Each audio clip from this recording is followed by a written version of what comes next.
Olá, queridos, Deus abençoe você, sua vida, sua família, seu ministério. Este amigo que vos fala, pastor Sérgio Santos, e nós estamos aqui de volta e desta feita para tratarmos sobre teologia. Nós vamos estar falando um pouco como a teologia chegou até nós, né? E como ela se situou no nosso tempo contemporâneo de hoje.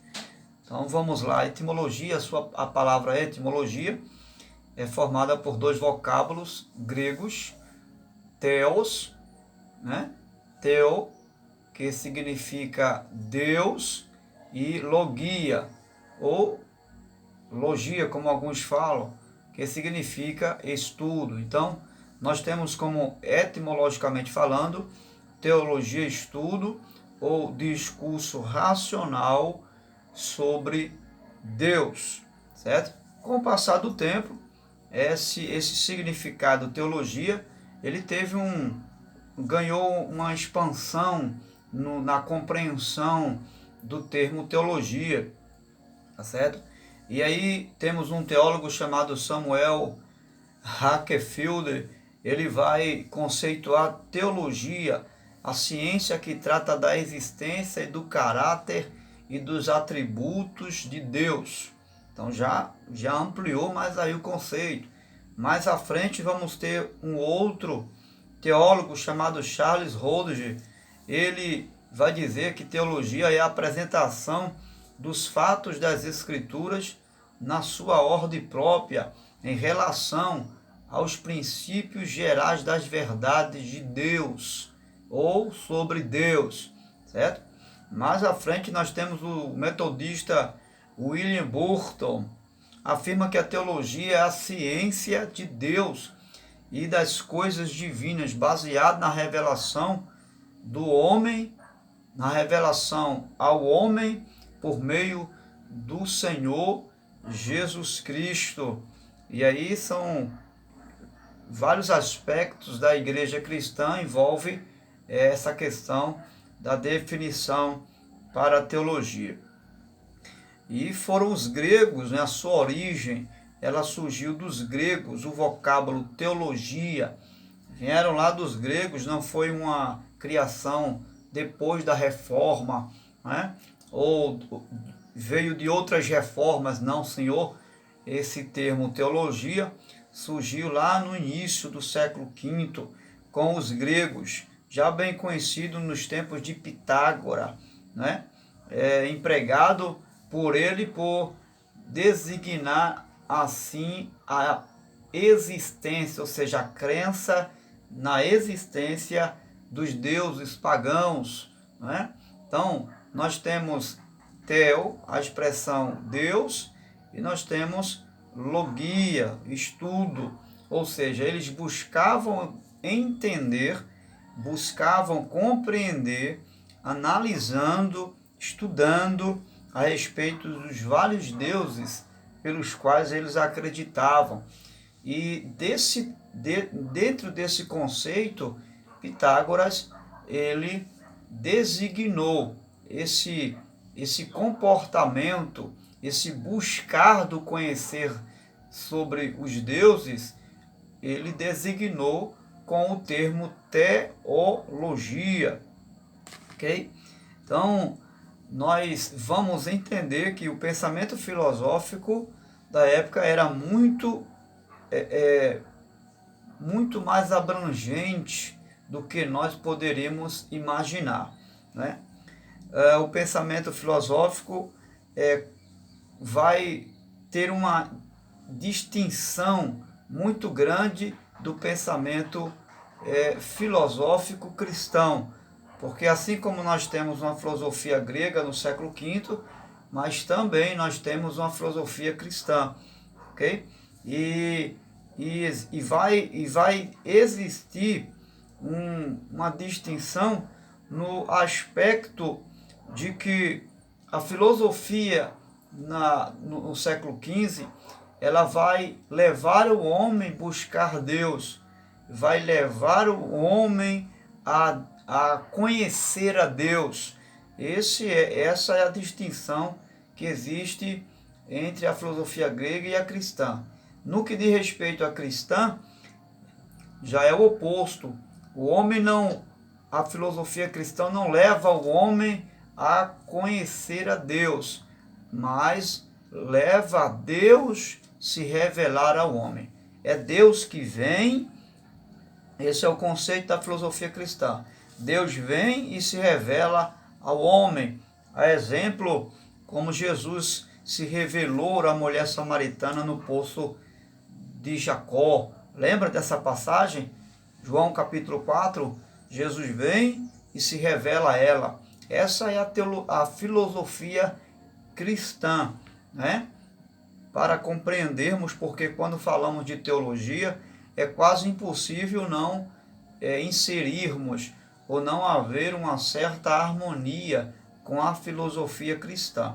Só não podemos confundir filosofia cristã com teologia, que há uma certa diferença aí, certo? Mais na frente nós vamos entender que o papel da filosofia não é estudar os dogmas da igreja. Essa função é justamente a função da teologia. A teologia é uma ciência que estuda de forma sistemática, porque a teologia traz consigo essa particularidade, que é um conceito especulativo da teologia. Sistematizar é uma forma dela estudar, tá certo? Os dogmas da igreja de forma como é que eu posso explicar melhor para você aqui? De forma sistemática, de forma detalhada, pausadamente, buscando ferramentas para uma compreensão ampla, mais real da situação vivida no texto das Escrituras, até porque a sua fonte de inspiração e de estudo é a palavra de Deus. E, para tanto, nós vamos ter essa compreensão de que a teologia em si, ela busca de forma sistemática ter uma compreensão, estudar os dogmas da igreja. A teologia, ela não busca, ela não corre atrás de provas, de conferir, de evidências da existência de Deus. Não, senhor. A teologia, ela vai trabalhar os dogmas da igreja, ou seja, ela vai trabalhar no sentido de conservar, de preservar as verdades da filosofia cristã, que tem como objeto de estudo a fé e as escrituras. Então, essa é a distinção que existe da teologia para a filosofia cristã, certo? É muito bom que eu e você possamos ter essa compreensão aí. E é bom entender também, lembrando aqui, antes de avançar mais um pouco, que a origem do termo teologia remete à Grécia Antiga, conceituado, né, por Platão. Embora esse conceito do termo teologia já havia muito antes, né, dos períodos socráticos que nós temos no que diz respeito à filosofia grega, tá certo? Na Idade Média, ou período das trevas, como nós conhecemos, lá pelas meadas do século IV, século XV, o significado de teologia, ele ganhou um significado abrangente, um significado não só teórico, na sua teoria, como informação, porque no período socrático, no período grego, as informações elas eram muito pouco escritas, né? Embora é um período clássico, o período do surgimento grego, não é? Não só no seu idioma, mas também no seu vasto conhecimento da sua ciência em si, que é o estudo da filosofia. Ela ganhou também, dentro da filosofia cristã, né, trazendo para uma questão teológica, ela ganhou uma repercussão não só no conceito interno da igreja, mas também num conceito externo da igreja. Ou seja, a igreja tinha uma visão teológica das Escrituras, dos dogmas das Escrituras, em relação à igreja e também em relação aos pagãos do lado de fora. Havia esse conceito. E isso diz respeito à expansão do conhecimento teológico desse início da teologia. Então nós vamos agora, rapidamente, sem muito comentário, trazer para você as divisões da teologia. São 4 partes distintas. Por que são distintas? Porque elas se diferenciam uma da outra, embora estão interligadas, ou seja, uma depende da outra para trazer uma compreensão sistemática dos dogmas da igreja. Por exemplo, a primeira divisão da teologia chama-se teologia bíblica. É a apresentação das verdades das Escrituras na ordem como elas aconteceram, como o cenário das Escrituras, como a verdade das Escrituras se apresenta ali. Então, a teologia bíblica, ela vai trabalhar a verdade real dos acontecimentos daquela época em que as Escrituras está apresentando ali. A teologia sistemática é uma segunda divisão da teologia, que é essa que eu venho abordando já a princípio de forma detalhada. Ela vai apresentar as verdades das Escrituras na sua ordem, usando alguns métodos ordenados. E aí a gente vai observar que a teologia, ela tem uma linha de pensamento diferenciado de outras ciências. Por quê? Porque ela vai usar muitas outras ciências para se completar o seu raciocínio, completar a sua compreensão. Por quê? É bom a gente entender que nós estamos falando de teologia, onde ela tem como base de estudo e fonte primária as Escrituras, mas a teologia é uma ciência racional. E porque ela é uma ciência racional, então ela vai exigir também muita precisão na sua compreensão, vai exigir um raciocínio lógico, vai exigir também fé, e lá na frente a gente vai compreender por que a teologia vai exigir fé, mas vai exigir também racionalidade. Então ela vai buscar em outras ciências, por exemplo, ela vai se harmonizar com a filosofia, ela vai se harmonizar com a história, ela vai se harmonizar com a psicologia, ela vai se harmonizar com a ética, em várias outras áreas da ciência. A teologia, ela vai buscar essas ciências para trazer uma compreensão daquilo que o texto sagrado está nos ensinando, certo? Então, a terceira divisão da teologia chama-se teologia histórica, é a apresentação cronológica das verdades das Escrituras, ok? Na ordem própria, mostrando o seu desenvolvimento, a sua influência nas comunidades, tá certo? E é claro, quando falamos sua influência nas comunidades, estamos falando de duas nações, ou melhor, de uma nação, não é? Que é muito especulada nas Escrituras. E essa nação, você sabe, que é a nação de Israel.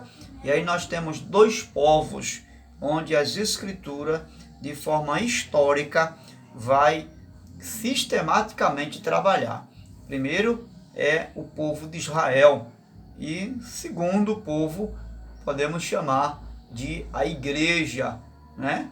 Israel é o tipo da igreja, é uma tipologia bíblica da igreja dos dias de hoje, né? Mas é claro, eu estou aqui apenas mostrando a você que são dois povos pelos quais historicamente a teologia, ela dentro da história, ela vai buscar trabalhar. E aí nós temos como uma outra divisão da teologia, a teologia prática, porque tem como objetivo induzir o cristão a aplicar no dia a dia e os princípios elementares da palavra de Deus. Porque teologia não é apenas algo teórico, não é apenas uma informação ou algo que você possa estudar. Não, Senhor. É algo que você precisa colocar na prática. Aliás, por falar nisso, um dos reformadores da igreja do século XVI, Martinho Lutero, uma das suas pautas e das suas máximas, né, de princípio de vida, era a prática daquilo que ele passou a conhecer como teologia. Ele dizia que a teologia sem a prática é como um sino que tine e faz apenas barulho, né? Então a máxima na vida de Lutero era a prática daquilo que ele aprendeu. Vamos agora para as bases da teologia. A teologia tem a sua base, o seu fundamento. Afinal de contas, estamos buscando trazer para você a origem da teologia. Então, precisamos de conceito de base. Então, vamos citar aqui 3 bases da teologia. A primeira base vai consistir na própria natureza, certo? Essa é uma das bases da teologia, na própria natureza. E aí você vai perceber que existe uma diferença de ideologia da filosofia cristã para a filosofia grega. Uma das bases da teologia entendendo que quando falamos da teologia e da sua origem, nós não podemos esquecer que quem aplicou esse termo teologia foi Pitágoras, ou seja, os próprios gregos. E é claro, se foi os gregos que deles surgiram esse termo teologia, é claro que como objeto de estudo dos gregos, nós temos aqui a razão, a racionalidade dos fatos, e aí é claro que uma das bases que vai comprovar e justificar o estudo, a busca do conhecimento de Deus, vai ser com certeza a natureza, né? Porque a natureza em si, o universo, era uma fonte da busca do conhecimento dos filósofos gregos do século XV. Então, dizer que a natureza e o universo em si é uma base da teologia é algo relativo em relação ao princípio dela. Então, os deístas que tinham essa ideia, né? Que o Criador limitou o seu relacionamento apenas na criação. Ele foi apenas o Criador, mas ele não tem nenhum relacionamento com aquilo que criou. E nós sabemos que já existe aí uma distinção de ideias. E quem vai entrar agora para desfazer essa ideia, né, é exatamente a filosofia cristã. Você vai ver como é importante você entender tanto a filosofia grega como a filosofia cristã. Então, qual é o conceito da filosofia cristã como base da teologia? A natureza, ela tem como função ser base da teologia? Sim, mas não ter o conceito de que Deus não se relaciona com ela, né? Pelo contrário, a filosofia cristã vai dizer que Deus, ele não só criou a natureza, mas ele governa a natureza, ok? Ele governa a natureza.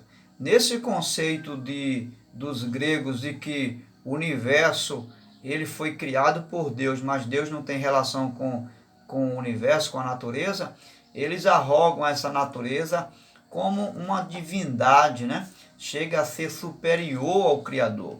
E na verdade não é. A filosofia cristã vai contrariar essa ideia. E aí nós vamos observar que nós temos aí o deísta, nós temos também o teísmo bíblico. Né? O teísmo bíblico é exatamente o oposto do deísmo. O que é deísmo? Os deístas eram filósofos que se posicionavam acreditando na criação dentro de um conceito da racionalidade, da razão, tá certo? E não dentro de um conceito da fé, né? Ou seja, não acreditavam que o Criador tinha relação com a natureza. Então, a segunda base aí nós vamos observar que o teísmo, que exatamente está ligado à filosofia cristã, teísmo bíblico, né, vai afirmar com clareza que Deus criou a natureza e se relaciona com a criação, com toda a criação. Nós temos como segunda base da teologia, o ser humano tem a capacidade de conhecer a Deus. Então Deus criou o ser humano com a capacidade de conhecê-lo, ok? Ou seja, só que essa capacidade de conhecê-lo não está ligado à busca do conhecer a Deus, porque o homem ele não tem a capacidade de conhecer a Deus com o seu próprio mérito. Esse raciocínio de que o ser humano tem a capacidade de conhecer a Deus, ele tem uma conotação diferente da filosofia grega. Por quê? Porque a filosofia grega vai dizer que o homem ele tem a capacidade de conhecer a Deus nessa busca por Deus. É o homem que vai a Deus, é o homem que busca conhecer Deus. Mas o conceito aqui, como base da teologia, que o ser humano tem a capacidade de conhecer a Deus, está intrínseco ligado na conotação de que Deus se revela ao homem. Embora Deus é um Deus santo, é um Deus puro, é um Deus imaculado, um Deus distinto da nossa natureza caída, mas Deus ele se revela ao homem. Exemplo disso foi ele ter enviado o seu filho Jesus para nos salvar. Não é? Ele veio, o Verbo encarnou, não é? E hoje nós conhecemos a Deus à luz da sua palavra, né, que nos revela o Criador.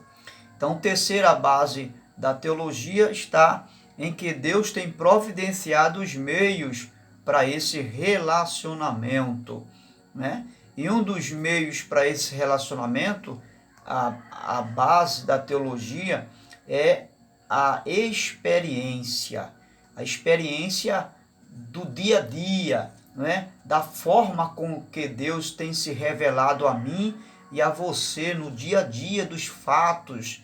E isso é uma base para que nós possamos teologicamente compreender e nos relacionar com Deus. A experiência do dia a dia. Então, existem possibilidades do homem se relacionar com Deus no dia a dia da sua vida. Então nós vamos partir agora para as fontes da teologia. E suas principais fontes, como nós estamos sempre tocando nessa tecla, é as Escrituras, a palavra de Deus. Ela é a fonte primária da teologia.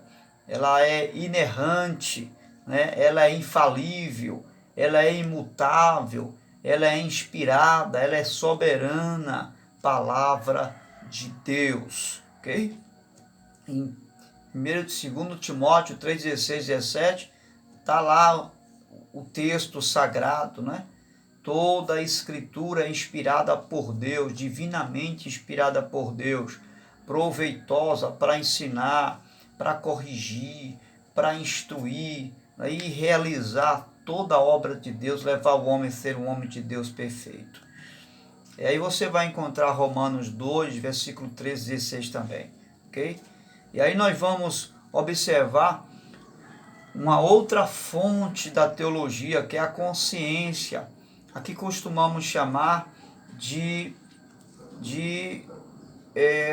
a voz secreta de Deus. A voz secreta de Deus. Então a nossa consciência é uma fonte também da teologia. Por quê? Porque existe uma voz de Deus aqui. Por exemplo, não precisa uma pessoa ser crente, uma pessoa ser cheia do Espírito Santo para saber se está falando a verdade ou não, para saber se é errado mentir ou roubar. Não precisa. Por quê? Porque a sua consciência, Deus plantou em nós uma consciência, o bom senso, que se chama a voz secreta de Deus. Todo ser humano tem essa consciência. E a teologia, ela vai trabalhar essa fonte chamada consciência. Terceiro lugar é a natureza. Ela é definida como a força ativa que estabelece e preserva a ordem de tudo aquilo que existe no universo. Então essa é uma das fontes da teologia. Você vai observar que o apóstolo Paulo, ele vai fazer uma aplicação dizendo que nenhum homem é indesculpável, não é? Porque Deus tem se revelado através da criação, Deus tem se revelado através daquilo que Ele criou. Então ninguém é indesculpável, né? De não acreditar na existência de Deus, o Deus Criador e que mantém toda a sua criação. Não é isso? E Salmo 19 é revelador para essa verdade aqui, para essa fonte chamada natureza. Paulo vai dizer que os céus proclamam a glória de Deus e o firmamento a obra das suas mãos. Então Paulo está mostrando teologicamente, através de uma fonte chamada criação, natureza, não é? É uma fonte das verdades teológicas de Deus para a compreensão do mesmo. E aí nós temos uma quarta fonte chamada experiência, a experiência cristã, a experiência da vida teológica em relação à vida prática que eu e você temos, né? Então é uma fonte das verdades bíblicas a respeito de Deus. Quando falamos da experiência cristã, ou alguns podem chamar de experiência religiosa, estamos falando da manifestação de Deus no ser de todo aquele que professa e confessa o seu nome. Ou seja, estamos falando de um testemunho de transformação. E a teologia vai buscar essa verdade como uma verdade real na vida de todo ser humano. Ou seja, é impossível você ter esse Deus Criador e não ter na sua vida as marcas desse Deus. E aí nós vamos agora dar uma pausa para trazer a você um resumo histórico da teologia. Já voltamos com você, próximo vídeo, em nome de Jesus.